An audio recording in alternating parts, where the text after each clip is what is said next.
सोसायटीतील अंतर्गत वाद थेट हिंसाचारात रूपांतरित झाल्याची धक्कादायक घटना नालासोपारा पूर्व येथे घडली आहे. 26 जानेवारी रोजी नालासोपारा पूर्वेकडील रश्मी स्टार सिटी या सोसायटीत शिवसेना उद्धव बाळासाहेब ठाकरे शाखा प्रमुख दीपक परब यांना मारहाण करण्यात आली असून या घटनेचा व्हिडिओ सध्या सोशल मीडियावर व्हायरल होतो आहे.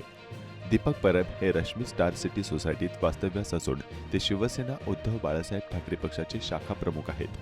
सोसायटीतील सिंग या सभासदाने आपल्या गॅलरीतील टाइल्स व फरशीच्या कामावरून वाद निर्माण केला होता.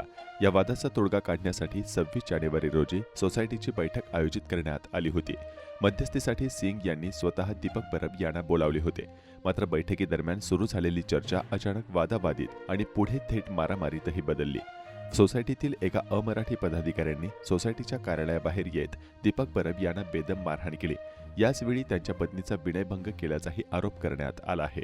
या प्रकरणी अचोळे पोलीस ठाण्यात BNS कलम 74 आणि 3(5) अन्वये संजित मौर्या, रुपेश शुक्ला, दीपक शुक्ला आणि संदीप गुप्ता यांच्या विरोधात गुन्हा दाखल करण्यात आला आहे.